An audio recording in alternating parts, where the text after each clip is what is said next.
بسم اللہ الرحمن الرحیم۔ آج ہماری جو کلاس چل رہی ہے کلاس نمبر 14 اس کا دوسرا حصہ ہے، اور جیسے ہم نے آپ سے عرض کی تھی کہ سیرت کے حوالے سے جو اسپرنگر ہے، اسپرنگر بعض حضرات لکھتے ہیں اسے، تو اس کے یہ جو ہے ایک طرح سے مجدد ہے مستشرقین کا سیرت کے حوالے سے، اور اس نے سیرت کے حوالے سے جو اعتراضات کیے ہیں بعد کے مستشرقین نے جنہوں نے سیرت نگاری پر لکھا ہے، ان تقریباً تمام حضرات، تمام مستشرقین نے اس سے جو ہے اس کی خوشہ چینی کی ہے۔ یہ جو ہے 1813 کی پیدائش کی تھی اسپرنگر کی، اور جو ہے بعد میں پھر دیگر مستشرقین جو اس کے بعد آئے، جو ہے ولیم میور جو ہے وہ بھی اسی طرح اسی کے خوشہ چین تھے۔ اس کے بعد پھر مٹنگمری واٹ کا نام آتا ہے، تو یہ بھی اسی طرح جو ہے اسی کے اعتراضات انہوں نے اپنی کتاب میں چسپاں کیے ہیں۔ اس طرح ایک اور مستشرق ہے مارگو لیتھ کے نام سے، یہ بھی جو ہے اسی طرح جو ہے اسپرنگر کی کتابوں سے لیتا ہے۔ سر ولیم میور جو مشہور مستشرق ہے، یہ کہ اس کا تعارف آپ کے سامنے پیش کرتا ہوں۔ اسکاٹ لینڈ کا تھا یہ، اور اس کی پیدائش 20ویں صدی کی ابتدا کی ہے، اور پھر یہ جو ہے معذرت کے ساتھ 20ویں کی نہیں بلکہ 18ویں صدی کی ابتدا کی ہے، 19ویں صدی کی ابتدا میں پیدا ہوا بلکہ معذرت، اور 1873 میں 1873 تک اس کا یعنی جوبن رہا، اس کے جو علوم وغیرہ لکھے، تفصیلات لکھی ہے ساری تصانیف اس وقت تک منظر عام پر آ چکی تھی۔ مشہور ترین کتاب اس کی the life of Muhammad in history of Islam کے نام سے مشہور کتاب ہے، جس کا ترجمہ کیا جاتا ہے ہر مختلف ممالک میں، یہ دستیاب ہے کتاب، لوگ اس کو پڑھتے ہیں اور اس سے اسلام کو سمجھنے کی کوشش کرتے ہیں۔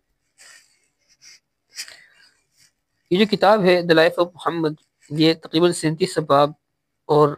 600 صفحات کے قریب اس کی کا حجم ہے، اور سر ویم نے جو اعتراضات کیے آپ علیہ السلام کی ذات مبارکہ پر، تو اس کے جواب کی ایک کوشش سر سید احمد خان نے کی ہے، اور جو ہے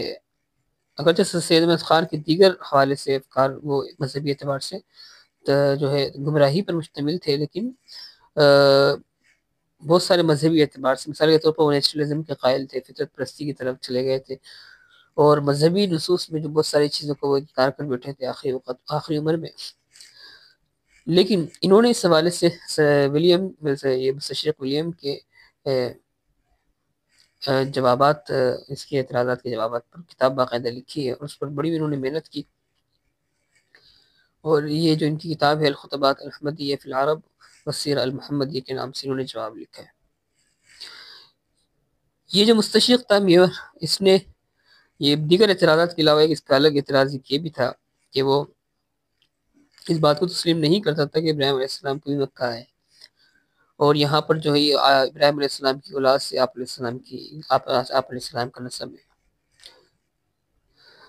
بلکہ وہ اسحاق علیہ السلام کو کہتا تھا کہ ابراہیم علیہ السلام جو ہے وہ اسماعیل علیہ السلام کو نہیں لائے بلکہ اسحاق علیہ السلام کو لائے تھے، اور جو ہے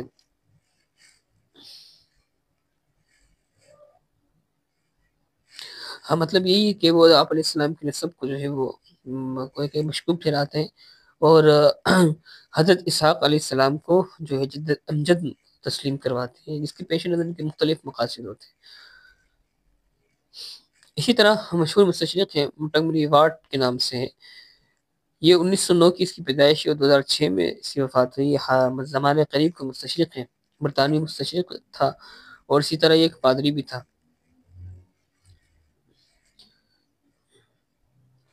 اس نے 2 کتاب لکھی ہے، ایک محمد at Mecca, Muhammad at Medina کے نام سے، جو بھی ترتیب 1953 1956 میں شائع ہوئی۔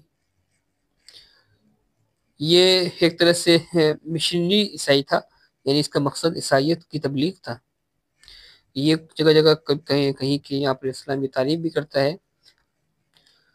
لیکن جب آپ نبوت اور رسالت کی حقانیت کی بات آتی ہے، خاص آپ علیہ السلام کی، تو پھر یہ وہاں جو ہے یعنی تحریف کرتا ہے اور ڈنڈی مارتا ہے، اور یہ پیش کرنے کی کوشش کرتا ہے کہ آپ علیہ السلام بہت بڑے عظیم مفکر مصلح تھے، لیکن پیغمبر نہیں تھے، اور آپ نے جو بھی پیش کیا عرب قوم کو کے لیے نظام زندگی پیش کیا وہ بڑا زبردست تھا، لیکن وہ نبی نہیں تھے، نبی تعلیم پر مشتمل نہیں تھا، یہ اس کا مدعا ہے اس مستشرق کا۔ اچھا، یہ جو مستشرق ہے یہ پہلا مصنف ہے جس نے سیرت کے حوالے سے مستشرقین کو خاص طور پہ منہج دیا کہ آپ علیہ السلام کی خوب تعریف کی جائے، لیکن آپ علیہ السلام کو نعوذ باللہ رسول نہ مانا جائے۔ اور جو ہے آج کل جو ہے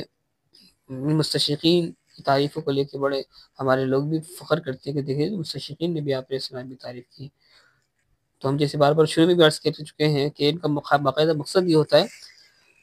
جیسے ہم نے آپ کو پہلی کلاس میں جو سیرت کے حوالے سے تھی اس میں بتایا تھا کہ تعریف اگر ہوتی بھی ہے تو اس مقصد کے لیے ہوتی ہے کہ کچھ چیزیں اچھی بیان کر کے پھر جو ہے بری باتیں پیش کی جائے جس کو پھر ذہن آسانی سے قبول کرتا ہے۔ اگر شروع سے ہی کسی پر اعتراضات پیش کیے جائے تو لوگ پڑھتے نہیں اسے۔ کچھ تعریف کرو، اس کے بعد پھر اپنا جو مقصد ظاہر ہے وہ بولا جائے، یہ مقصد مستشرقین کا ہوتا ہے۔ خاص طور پہ جو بات مستشرقین ہے انہوں نے اپنا انداز اور لہجہ بڑا دھیما رکھا ہے، لیکن یہ دھیما بھی ایک طرح سے آپ کہہ لیں میٹھی چھری ہے، جس کے ذریعے وہ ہے کہ آپ علیہ السلام کی سیرت کو پھر دوسرے طریقے سے نشان جو ہے اس پر انگلیاں اٹھاتے ہیں۔ جیسے آپ نے دیکھا کہ یہ مستشرق ہے، اس نے اسکیم بنائی باقاعدہ کہ آپ کی تعریف بھی کرو لیکن آپ کو مصلح تسلیم کروا کے، بہت بڑے مصلح مفکر تھے، بڑی اچھی تعلیمات تھی، لیکن یہ نبی نہیں تھے۔ تو یہ اس مستشرق کا مقصد جو ہے مقصد نظر تھا، لیکن اس نے بھی جو اپنی کتاب میں اعتراضات نقل کیے ہیں وہ اکثر وہی اعتراض ہے جو ہم نے آپ کو بتایا کہ اسپرنگر نے جو اعتراضات پیش کیے تھے۔ اسی طرح ایک اور مستشرق ہے جس نے سیرت پر قلم اٹھایا ہے، مارگولیتھ کے نام سے۔ یہ انگلینڈ کا پادری تھا اور جو ہے اس کی پیدائش 1858 کی ہے۔ جب ہندوستان میں جنگ آزادی قریب قریب شروع ہو گئی تھی تو اس زمانے کا یہ مستشرق ہے، اور اس نے ترجمہ بھی عربی کتابوں کا بہت ساری کتابوں کا کیا ہے، اس عربی زبان بھی آتی تھی، اور اس نے تاریخ پر بھی کچھ کام کیا ہے، اسلامی تاریخ کے اوپر۔ آپ علیہ السلام کی ذات پر اس نے کافی اعتراضات کیے اپنی تاریخ کی کتاب میں، دیگر کتابوں میں، اور وہ اعتراض تقریباً وہی تھے جو اس نے اپنے گزشتہ مستشرقین سر ولیم اور اسی طرح اسپرنگر کی کتابوں سے لیے تھے۔ اور گویا کہ آپ علیہ السلام کی تعلیمات کو خواب کہتے تھے کہ آپ کو خواب نظر آیا، آپ اس کو وہی سمجھ کر لوگوں کے درمیان میں اس کا اعلان کرتے تھے، نعوذ باللہ۔ اور اس نے سفر معراج کو بھی ایک خواب قرار دیا ہے، اور اس کی بنیاد پر اس نے کہا اکثر آپ کی وحی ہوئے کہ خواب، نعوذ باللہ، خواب تھی۔ یہ بھی اعتراض کیا جو پرانا گھسا پٹا اعتراض ہے جو آپ کے سامنے پیش کر چکے ہیں کہ قرآن عیسائی سے ماخوذ ہے۔ بہرحال اس کے رد پہ بھی تفصیلی جو ہے کام ہو چکا ہے، اور ڈاکٹر مہر علی جو مدینہ یونیورسٹی کے پروفیسر ہیں انہوں نے باقاعدہ اس کی رد پر کتاب لکھی ہے۔ ان کی جو کتاب ہے سیرت النبی اینڈ دی اورینٹلسٹ، اس کتاب کو جو ہے باقاعدہ اس کتاب کے اندر یہ اس مستشرق کا بھی کافی تفصیلی طور پر علمی محاکمہ کیا گیا ہے۔ تو یہ آپ کے سامنے ہم نے تقریباً 4 مستشرقین کا تعارف کرایا ہے، کچھ ان کی اس میں بنیادی طور پر اسپرنگر جس نے بنیادی اعتراضات سیرت کے حوالے سے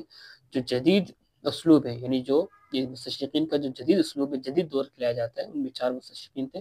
اس میں اسپرنگر جو بنیادی طور پر جو یعنی مترز ہے، اور اس کے اکثر اعتراضات بعد میں دیگر مستشرقین نے نقل کی، اس میں پھر ہم نے مستشرق میور کا کچھ تفصیلات نقل کی، اس کے بعد مارگولیت کے اور علاوہ ازیں مٹنگنی واٹ کے اعتراضات آپ کے سامنے پیش کیے۔